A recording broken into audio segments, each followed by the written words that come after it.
ካወቅኩኝ ታዝኛለሽ።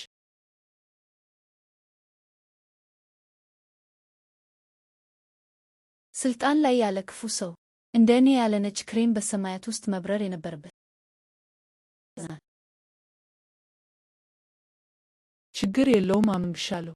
እንደ እሶ ባለ ሰው አትሽነፊም። ታላቅ እህት ከውድቀቶች ጠንክረሽ ትወጫለሽ፣ ተመልሰሽ ትመጫለሽ። እድልሽ ይቀየራል። በእድለኛ ኮከቦች ትባረኪያለሽ። ታላቅ ሀብት ይኖርሻል። ቀጣይነት ያለው መልካም እድል፣ ድንገተኛ ስጦታ ታገኛለሽና ከሁሉም አቅጣጫ ትደነቂያለሽ። እናንተ በእውነት ታውቁኛላችሁ። ታዲያ መነሳሻ ለማግኘት ወደ ገበያ እሄዳለሁ። ኦ ልክ ነው።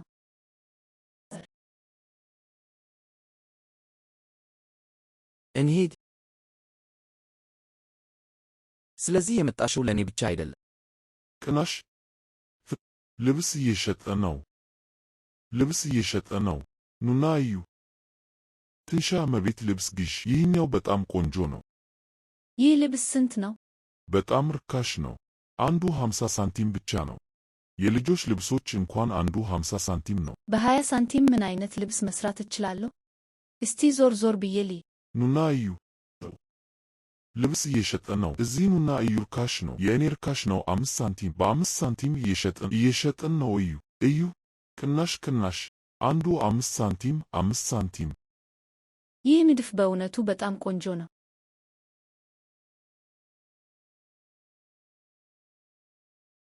ኦ እዚህ ምን እየተካሄደ ነው? አላውቅም። ሁላችሁም ኑና ትልቁን ሰይፌን እዩ። ሄይ ለምንድነው ይህ ሰው በጣም የማውቀው አሁን ማን እንደሆነ አወኩ።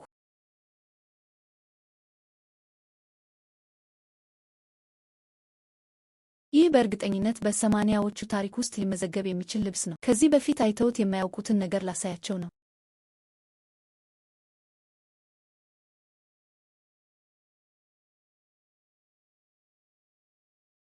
ጠንክራችሁ ስሩ።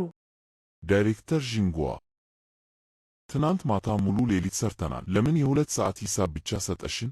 አንተ የሚሸጥ ሰራተኛ! እንዴት ደፍረህ ዳይሬክተሩን እንደዛ ታናግራለህ? ሚስትህ ዛሬ ልብሱን መስራት ካልቻለች ሁለታችሁም መጥፋት ትችላላችሁ። ሚስቴ በሚገርም ሁኔታ ተሰጥኦአላት። በእርግጠኝነት ማድረግ ትችላለች። እና አንቺ በእርግጠኝነት ትረኪያለሽ። መጋረጃዎችን አልገዛችም? መጋረጃዎችን አልገዛችም። ታዲያ ምን ገዘች? ጥቂት ሎሊፖፖችን ገዛች። በእኔ አስተያየት ያንተ ሞኝ ሚስት በ20 ሳንቲም ጥሩ ልብስ መስራት አትችልም። ለእሷ የሚበጀውን ካወቀች ታቋርጣለች። ቢያንስ ክብሯን መጠበቅ ትችላለች። ማነው በ20 ሳንቲም ጥሩ ልብስ መስራት አልችልም ያለው? በ20 ሳንቲም የሆነ ነገር መስራት ከቻሽ ዳይሬክተርነቴን እለቃለሁ። ልብሶቹን ለመስራት 20 ሳንቲም አልተጠቀምኩም። ከበጀት በላይ ለመጠቀም ከደፈርሽ በዚህ ፋብሪካ ውስጥ ለፋሽን ዲዛይነርነት ቦታ የማመልከት መብትሽን ታጣ። የጽዳት ሰራተኛ እንኳን መሆን እና አንተ ያንተን የገጠር ፋራ ሚስት ይዘህ ትፋ። ልብሶቹን የሰራሁት በ8 ሳንቲም ብቻ ነው እና ከአንድ በላይ ልብስ። ማሬ እየቀለድሽ አይደለም አይደል? እየቀለድኩ አይደለም። አሁን ሄጄ እቀይራለሁ። እንሂድ።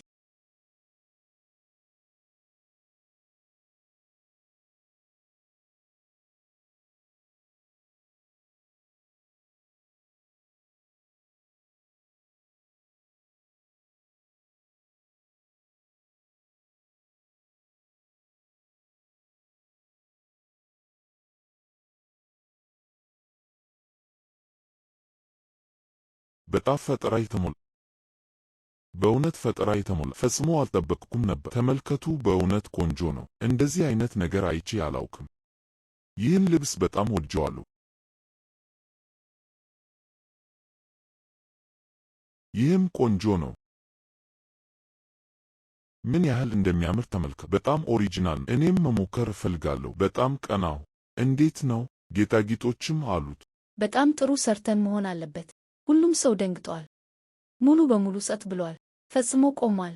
እንደዚህ አይነት ቆንጆ ልብሶች አይቼ አላውቅም። አዎ፣ በደርዘን የሚቆጠሩ ማይሎች ራዲየስ ውስጥ በመቶዎች ወይም በሺዎች የሚቆጠሩ ማይሎች። እንደዚህ አይነት ዘይቤ ፋብሪካው አሁን ሀብታም ሊሆን ነው።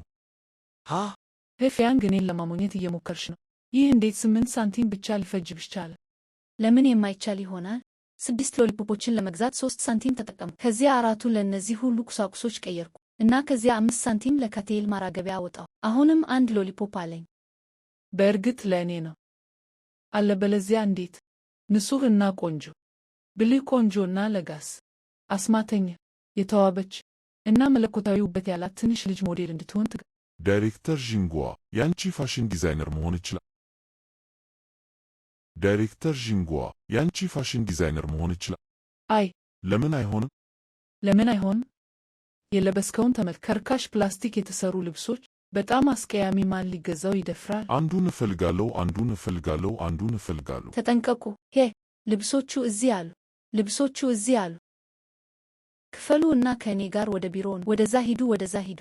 ዳይሬክተር ዢንጓ፣ ያንቺ የፋሽን ስሜት የፋብሪካችንን እድገት በቁም ነገር ጎድቶታል። በወረዳችን መሰረት መልቀቅ አለብሽ። ስለዚህ ክብርሽን መጠበቅ ትችያለሽ። እንዴት ደፍረሽ እንደዛ ታናግርኛለሽ? የሩቅ አክስቴን የሩቅ የአክስት ልጅ ላገኝ ነው። እሷ የዳይሬክተር ጂ የሩቅ አክስት ናት። ብቻ ጠብቂ። ማሸነፍ ካልቻለሽ መጥፎ ተሸናፊ ወደ መሆን ትሄጃለሽ። አለቅም። መጥፎ ተሸናፊ ሆናለሁ። ምን ልታደርጌ ነው? ለማንኛውም ሁላችሁም ወደፊት በእኔ ስር ትሰራላችሁ። ስለዚህ ለዛ ነው እንደዚህ ትዕቢተኛ የሆንሽው። ለካስ የሚደግፍሽ ነብር አለሽ። አንቺ በሌላ ሰው ስልጣን እየተጠቀምኩ ነው ለማለት ትደፍሪያለሽ? ብቻ ጠብቂ እና አንተም ጠብቅ። ወይዘሪት ፊያንግ፣ እንደዚህ እናድርግ። አንቺን እና ታውዚን ምሳ እጋብዛችኋለሁ። ፋሽን ዲዛይነር በመሆንሽ እንደ ቅድመ በዓል። ይህች ዳይሬክተር በጣም አስተማማኝ አይደለችም ብዬ አስባለሁ። የፋብሪካው ዳይሬክተርም ብዙ የተሻለ ላይሆን ይችላል። እንዴት ሊሆን ይችላል? ለፋብሪካው እንደዚህ ያለ ትልቅ ትዕዛዝ አመጣሽ። ዳይሬክተሩ ካልቀጠረሽ? እንግዲያውስ ዳይሬክተሩ ሞኝ ነው። ታውዝ፣ ለአባዬ ንገሪው። ፖፕኮርን መብላት እፈልጋለሁ። እሽ። ላንተ ገንዘብ ማግኘት ቀላል አይደለም። ስለዚህ አስቀምጠው። እንደዚህ እናድርግ። ተመልሼ ሄጄ ምግብ እሰራላችኋለሁ። ያም ይቻላል። ይህ የወሩ ጉርሻዬ ነው። ውሰጂው እና ሸቀጣሸቀጥ ግዢ። በጣም ብዙ ገንዘብ።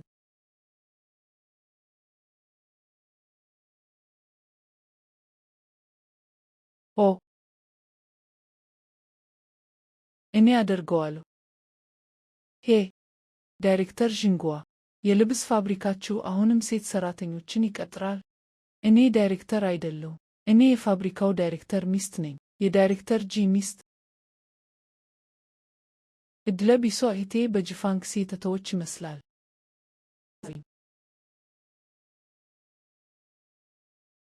ሃ ዳይሬክተር፣ ጠምቶሽ መሆን አለበት።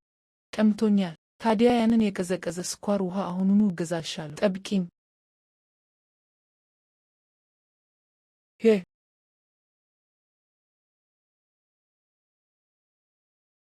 በብድር ተጨማሪ ጨርቅ ስጪኝ። ለመሸጥ አሻንጉሊቶችን እሰራለሁ እና ከዚያ ያለብኝን ዕዳ መክፈል እችላለሁ። 8,000 ብቻ ነው።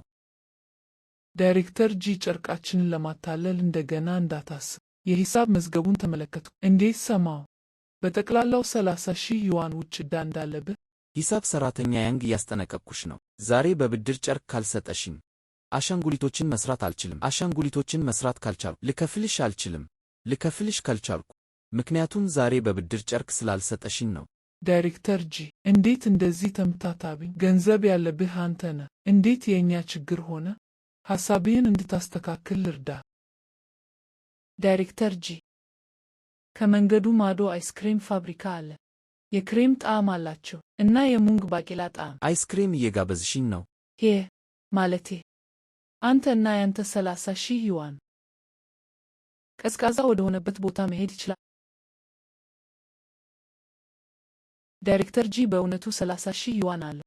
እሱ የመንደሩ ሀብታም ሰው ብቻ አይደለም፣ በመላው ወረዳው ሀብታም ሰው ነው። ዛሬ እሱን ማሸነፍ አለብኝ። ዳይሬክተር ጂ፣ ዳይሬክተር ጂ፣ ስሜ ዢንጓ ነው። ስሜ ዢንጓ ነው። ዢንጓ እንዴት የሚያምር ስም ነው! አፕሪኮት መብላት እወዳለሁ። ስሜ ዳይሬክተር ጂ ነው። ዳይሬክተር ጂ እንደሆንክ አውቃለሁ። እኔ ገንዘብህን የምፈልግ ሴት። አምንሻለሁ። እኔ ምንም ገንዘብ የለኝም።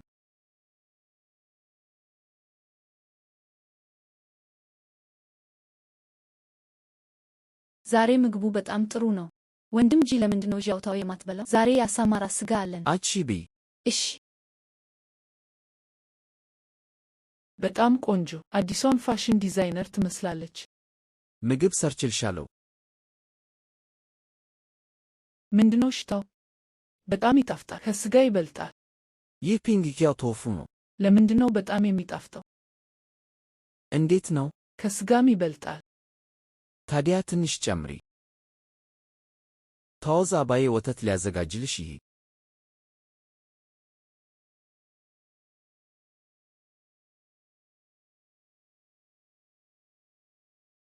የተለየ ጣፋጭ ምግብ እየበላችሁ መስሎኝ ነበር። ለካስ ጎመን እና ቶፉ ብቻ ነው። አንቺ ጣፋጭ ምግብ እየበላሽ ሊሆን ይችላል፣ ግን አፍሽ የሚገማ ቶፉ ይሸታል። የሚገባት እንደዚህ አይነት ምግብ ብቻ ነው።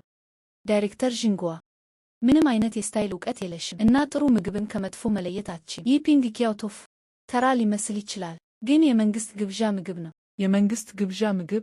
እህት፣ ሙሉ ሕይወትሽን ኖረሻል እና የሄድሽው ሩቅ ቦታ የወረዳው መቀመጫ ብቻ ነው አይደል? የመንግሥት ግብዣ ምግብ እንዴት መስራት እንዳለበት ዝም ብለሽ ጉራሽን ትንፊያለሽ። እናንተ ድሆች ወሬ ብቻ ናችሁ። አንድ ነገር ልነግርሽ ነው፣ በቅናት እንድትሞቺ የሚያደርግሽ። እህት፣ ራስሽን ብትዘጋጂ ይሻላል። ምን ዓለምን የሚያናውጥ ዜና ነው? አለመስማት እችላለሁ። አሁን የምሳ ሰዓት ነው። ከሰማሁት ተጸይፌ መብላት ባልችልስ? ቢ በምድጃ ዙሪያ የምትሽከረከር ሴት የምታውቀው መብላት ብቻ ነው። ሁላችሁም ቾፕስቲኮቻችሁን አስቀምጡ። ምንም እንኳን ሰው ዝቅተኛ መሆን ቢገባው፣ ግን ለሁላችሁም የማበስረው ትልቅ የምስራች አለኝ። ከዚህ በላይ ከፍተኛ ብትሆኒ ቤቱ በድንጋጤ ይፈርስ ነበር። አግብቻለሁ። አገባሽ? እንኳን ደስ አለሽ፣ እንኳን ደስ አለሽ። ማሬ ግባና ሁሉም ሰው ይይ። እህት፣ እኔ ማግባት ካልቻልኩ አንቺም አትችም።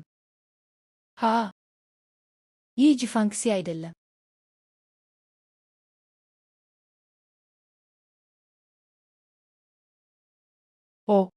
ሄፍያንግ፣ አድገሻል። እንደ ፋብሪካ ዳይሬክተር ያለ ከፍተኛ ባለስልጣን ስታይ የመጀመሪያሽ መሆን አለበት አይደል? ምንም እንኳን ባልሽ ሰራተኛ ቢሆንም። እኔ በደንብ ስላገባው ብቻ የራስሽን ባል አትናቂ፣ የራስሽን ባል አታደንቂም። የድሮ የክፍል ጓደኛ ሳገባ ትልቅ ቀይ ፖስታ ልትሰጪኝ ይገባል። እንደገና አገባ? እንደገና አገባቼ ማለት ምን ማለት ነው? አጎቴ ጂክሲያንግ ለአራተኛ ጋብቻ እንኳን ደስ አለ እና በቅርቡ አምስተኛ ልጅ ይኖር። ዋው! አንቺ አስቀያሚ ብቻ ሳትሆን እድለቢስ፣ አስፈሪ እና መጥፎ ጠባይ ያለሽ። እንደዚህ አይነት አስከፊ የፍቅር ታሪክም አለሽ። ዳይሬክተር ዥንጓ፣ ምንም እንኳን ግንኙነታችን ጥሩ ባይሆንም ልነግርሽ ይገባል። እሱ 30,000 እኛ 35,000 አለን። 35,000? ከዚህ በኋላ ሕይወትሽን እንዴት ልትኖሪ ነው? እህት፣ በወር 20 ዩዋን ብቻ የምታገኝ ምስኪን እንዴት ልትገምቺ ትችያለሽ? የፋብሪካ ዳይሬክተር ሚስት ምን አይነት ሕይወት እንደምትኖር። በትክክል አንቺ የገጠር ፋራ። ሕይወቴን እንዴት እንደምኖር አስቀድሜ ወስኛለሁ። እጅግ በጣም ትልቅ ፍሪጅ እና ባለቀለም ቲቪ ልገዛ ነው። ያ ነው ለፋብሪካ ዳይሬክተር ሚስትነቴ ደረጃ የሚመጥነው። ዳይሬክተር ጂ ፍሪጅ እና ባለቀለም ቲቪ ለመግዛት ገንዘብ ካለው ለምን ለፋብሪካችን ያለብዎትን 8,000 ዩዋን አይከፍሉ? አንተ አሁንም ሄይ፣ ችግር የለውም። ለማንኛውም 35,000 አለን። ያለ መክፈል በቂ ነው። ያ 35,000 ዕዳ ነው።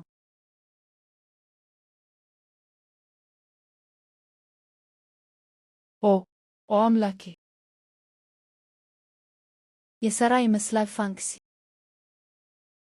ታያለህ፣ አንተ የባሌ የወንድም ልጅ ነህ እና ዥንጓ የአክስቴ ልጅ የእህት ልጅ ናት።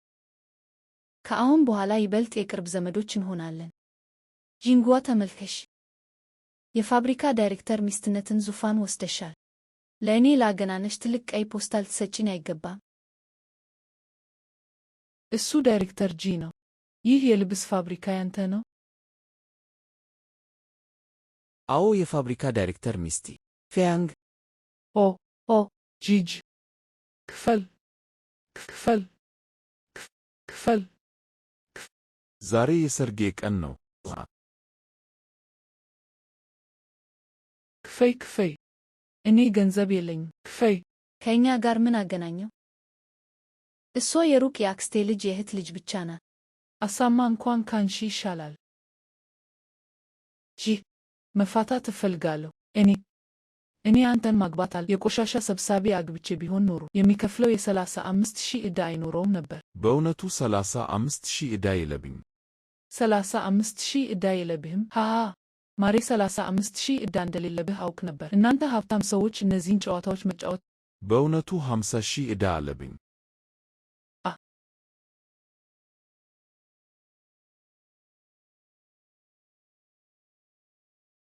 ግድ የለኝም፣ መክፈል አለብኝ። ትከፍላለህ ወይስ አትከፍልም? እንደዚህ መኖር አልችልም። በቃ ፋብሪካዬ ውስጥ ችግር መፍጠር አቁሙ። አሮጌው ጂ፣ ለሰርግህ ምንም የለኝም፣ ግን ይህን 200 ዩዋን ውሰድ።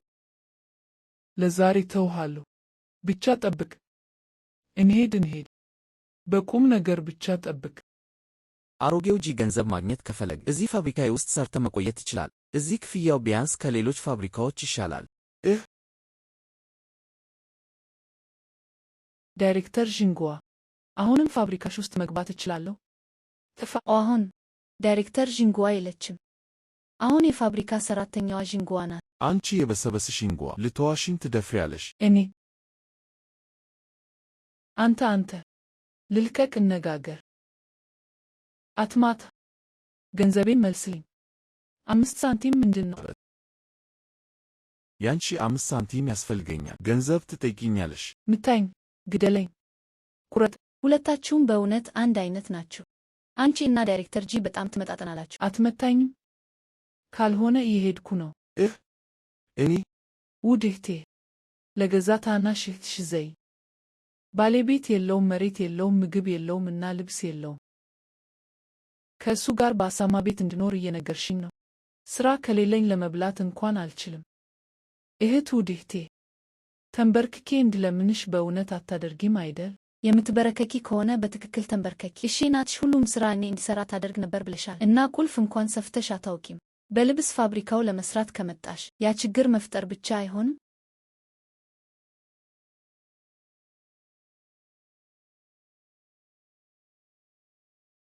ይህ የመሳቂያ መሆን ብቻ አይደለም። ውድ አማቺ፣ እኔ ዳይሬክተር ጂ እንደሆንክ በእውነት አላወቅኩም። እውር ነበርኩና ታላቅነትህን አላወቅኩም እና እጄን ባንተ ላይ ለማንሳት እንኳን ደፈርኩ። እኔ መሞት ይገባኛል። እሺ፣ የምትፈልገው ነገር አለ? አንቺ የምትሸሽ ሴት፣ ውለታ እየጠየቅሽ ነው። ትንሽ ዝቅ ማለት አትችይም? ለምንድነው እንደዚህ ትዕቢተኛ የምትሆን? ልንገርሽ፣ ዛሬ ሥራ ካላገኝሽ ቀጥቅቼ ገድልሻለሁ። ልጁን አታስፈራር።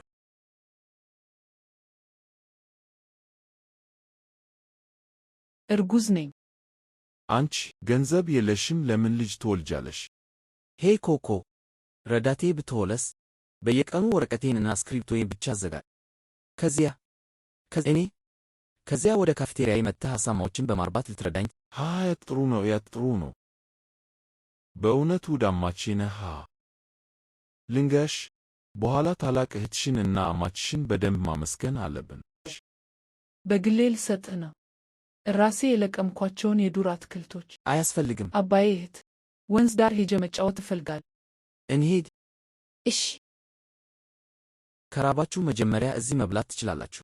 አማች፣ ቀስ በል፣ ተጠንቀቅ። ትንሿ ተዋዝ በጣም ቆንጆ ናት። አባዬ እና እህት እናትሽን እንድታገኚ በእርግጠኝነት ይረዱሽ።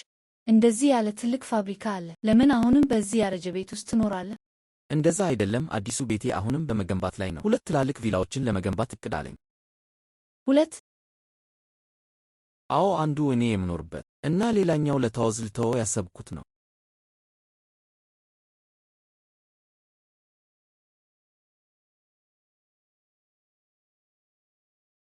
ይህ መንገድ በቂ አይደለም። ውሎ አድሮ ማስጠረግ አለብኝ። ይህ መሬትም ያንተ ነው?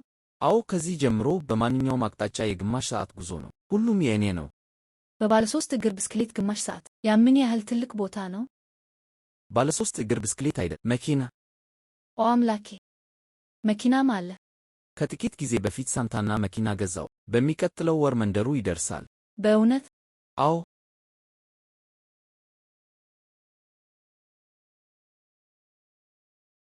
እህት ደህና ነሽ? እህት ደህና ናት። ነገ ወደ ሆስፒታል ስወስድሽ ለዓይንሽ ለራሴም በተመሳሳይ ጊዜ መድኃኒት እወስዳለሁ። ወደ ቤት እንሂድ። ትልቁን ሰይፌን ተመልከቱ። ሄይ ምን እያደረክ ነው?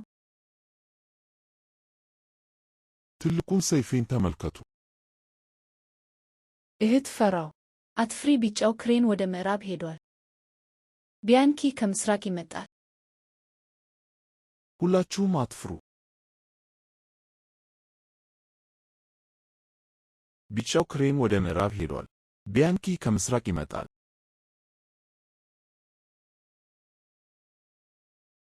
የሺን ቤተሰቤ ኃይለኛ ክኒኖች ሙታንን ወደ ሕይወት መመለስ ይችላሉ። አንድ ክኒን 10 ሳንቲም። የሺን ቤተሰቤ መለኮታዊ ችሎታ በመሳሪያዎች የማይበገር። አንድ ክኒን 30 ሳንቲም።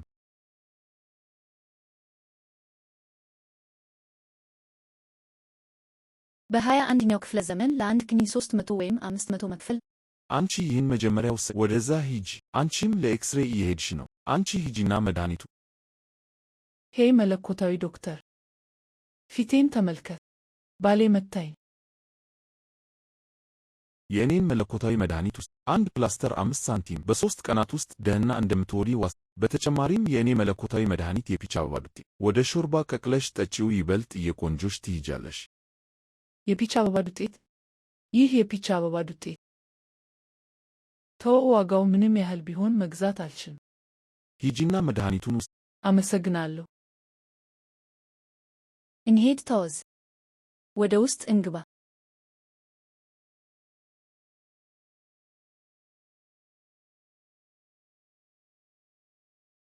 ዶክተር አይኖቿን ተመልከት። ኦ፣ እነዚህ አይኖች ሊድኑ አይችሉም። እነዚህ አይኖች ሊድኑ አይችሉም። ሊድኑ አይችሉም። እኔን ማግኘትሽ ጥሩ ነገር ነው። ይህ አኩፓንቸር ያስፈልገዋል፣ ግን እነዚህ የፕለም አበባ መርፌዎች በገበያ ላይ አይገኙም። ምን ማድረግ እንችላለን?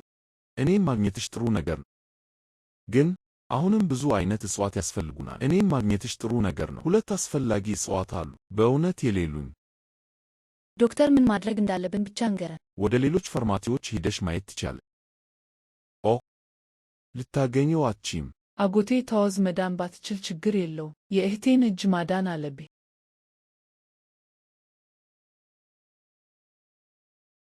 ኦይ ጭረት፣ ዝም ብለሽ መድኃኒት አድርጊበት። ግን መዳፍሽን እና ፊትሽን ሳየው በቅርቡ የኪ እና የደም እጥረት አጋጥሞሽ። በዋናው ቤተሰቤ ስሰደድ ነበር። በጨካኝ የምግብ ቤት ባለቤት ስበዘበዝ ነበር እና በየቀኑ በሌሎች ስንገላታ ነበር። ሳምባዬ በእንዴት ያመኛል።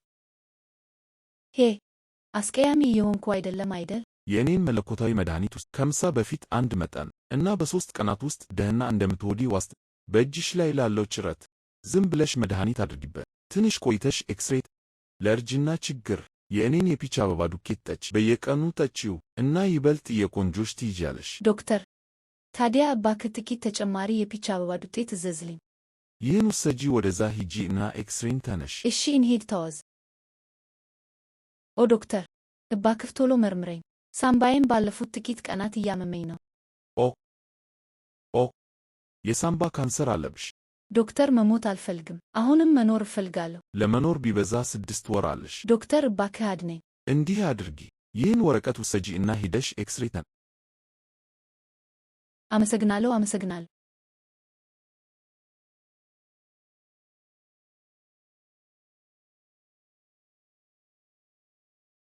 እንዴት የሳምባ ካንሰር ይኖርብኛል? እንዴት ለመኖር 6 ወር ብቻ ይኖረኛል?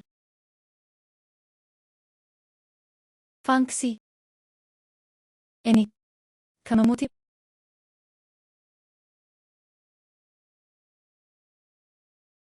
የድራጎን አጥንት ሳር እፈልጋለሁ እና የካሲያ ዘሮች።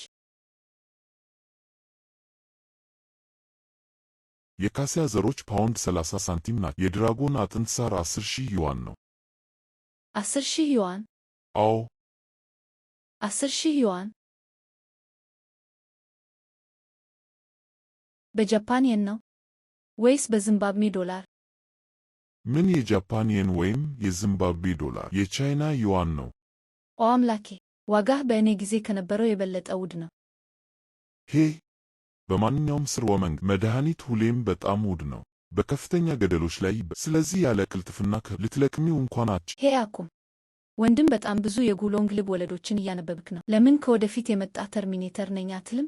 በእኔ ጊዜ እንዳንተ አይነት ባህሪ እንደ ማጭበርበር ይቆጠራል። ታውቃለህ? ወይዘሪት፣ በከተማው ውስጥ ያለው ባህላዊ የቻይና መድኃኒት መደብር አለው። ግን እሱን ለማግኘት 100,000 ዩዋን መክፈል አለብሽ። አፈ ታሪኩ እንደሚለው የድራጎን አጥንት ሳር የ9 ወጣቶችን ሕይወት መስዋዕት ማድረግ አለብሽ። ስለዚህ አሁንም ይህ ያስፈልግሻል። በከተማው ውስጥ የመጀመሪያው ባለ 3 ኮከብ ሆቴል ታላቅ ምርቃት እያደረገ ነው።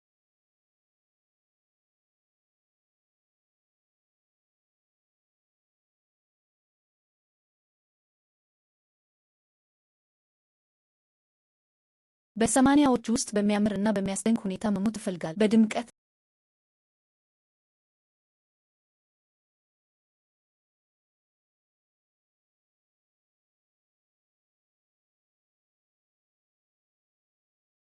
እንደዚህ አይነት ቆንጆ ልብስ አይቼ አላውቅም። አንድ ሰው ኦይ ይህን ራሴ ይዘዋሉ። ጠብቂኝ።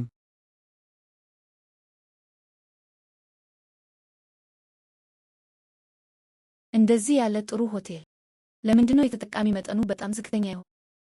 ሄይ፣ የተጠቃሚ መጠኑን እንድትጨምር ልረዳህ እችላለሁ። ዳይሬክተር ጂ ገንዘብ በጣም በሚያስፈልግበት ቦታ ላይ መዋላል። ይህ ባለ 3 ኮከብ ሆቴል ነው። ክፍሎቹ የሲሞንስ ፍራሽ አላቸው እና ሻወሮች። ቧንቧውን ክፈት እና ሙቅ ውሃ ይፈሳል። ከፍተኛ ጥራት ያላቸው ያስተናጋጅ። ከፍተኛ ጥራት ለምን ያስፈልጋል? ሥራ አስኪያጅ ሁዋንግ ምንም እንኳን ጥሩ ዳቦ በጥፋቱ አይወሰንም ቢሉም፣ ነገር ግን የአስተናጋጆች ዩኒፎርሞች ትንሽ ከፍ ያለ ጥራት ካላቸው እንግዶች እንዲሰማቸው ሊያደርግ ይችላል። የአገልግሎት ደረጃችንን እዚህ የሚያርፉ እንግዶች በተፈጥሮ የአገልግሎት ደረጃችን ይሰማቸዋል። ፍጹም ጥንቃቄ የተሞላበት ነው። ሥራ አስኪያጅ ሁዋንግ ታዲያ ሰምተህ መሆን አለበት። ሰውን ከማክበር በፊት ልብሱን አክብርክ። ነፍስን ከማክበር በፊት መልክን አክብርኮ አይደል? መጥፎ ዜና! መጥፎ ዜና! ሥራ አስኪያጅ ሁዋንግ፣ ምን ተፈጠረ? አስፈሪ ነገር ተፈጥሯል። ሄደህ ማየት አለብህ። ውጭ አንዲት አታላይ ሴት አለች። ለመናገር አፈርኩ። በጣም አምራ ለብሳለች። አዎ፣ ሆቴሉ መጥፎ ሊሆን አይችልም። ሆቴሉ መጥፎ ሊሆን አይችልም። ሁላችሁም ወደ ከተማው ብቸኛ ባለ 5 ኮከብ ሆቴል እንኳን በደህና ምርጥ አስተናጋጅ፣ በጣም ቆንጆ። ሆቴሉ መጥፎ ሊሆን አይችልም። አዎ፣ ብዙ ሰዎች መጡ። እኔ አርፋለሁ፣ እኔ አርፋለሁ፣ እኔም አርፋለሁ። ለሁሉም የሰንሰለት መደብሮች፣ ለአራቱም ወቅቶች፣ ለጸደይ፣ ለበጋ፣ ለመኸርና ለክረምት ከፍተኛ ጥራት ያላቸውን ዩኒፎርሞች ነው። በእርግጥ አለቃ ሁዋንግ፣ ያንተ 150,000 ዩዋን ቅድመ ክፍያ እስካለ ድረስ ፋብሪካችን ወዲያውኑ ምርት ይጀምራል። በሚቀጥለው ወር መጨረሻ ማድረስ ካልቻላችሁ የ10 እጥፍ ቅጣት ይኖራል። ችግር የለውም። ጥሩ። እሺ ፊያንግ፣ እረፍት ውሰጂ። ስዕሉን በቅርቡ እጨርሳለሁ። በሕይወት ዘመኔ ሥራህ አዲስ ከፍታ ላይ እንዲደርስ መርዳት እፈልጋለሁ። እህት ያንግ፣ አንድ ሳህን የበሬ ሥጋ ሾርባ አምጪ። እሺ። ሂሳብ ሠራተኛ ያንግ፣ ሾርባውን ለእህቴ እንዳደርስ ልርዳሽ? እሺ። ተመለሽ።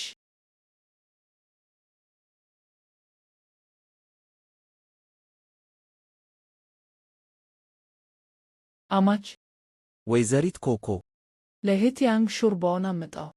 አመሰግናለሁ። ልክ ነው። እህቴ በቅርቡ ምርመራ አድርጋ ነበር፣ ግን ምን አይነት ሕመም እንዳለባት አላውቅም። ሄጄ እጠይቃታለሁ። ላይነግርህ ትችላለች።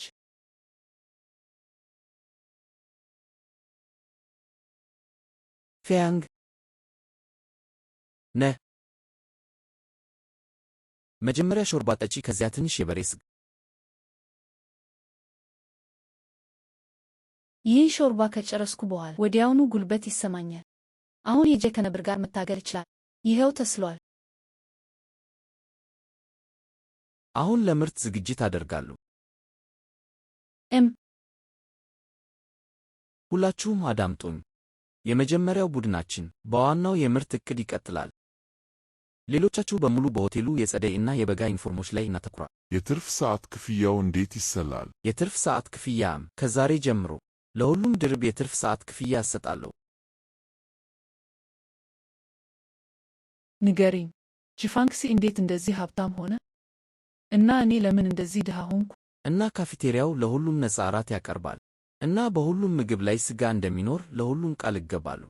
ምርጥ! ጥሩ! ማንም ተጨማሪ ጥያቄ ከሌለው ወደ ሥራ እንግባ። እህቴ በፊት ሁሌም የእኔን አሮጌ ልብሶች ትለብስ ነበር። አሁን በየቀኑ በጣም በሚያምር ሁኔታ ትለብሳለች እና ዲዛይን ማድረግ ትችላለች። ሥጋ ትበላለች እና ሾርባ ትጠጣለች። ታውቂያለሽ፣ አንድ ሰው ዕድለኛ ሲሆን ገንዘቡ ዝም ብሎ ይመጣል። አንድ ሰው ዕድለ ቢስ ሲሆን ገንዘቡ ዝም ብሎ ይጠፋል። ጥሩ ሐሳብ አለኝ።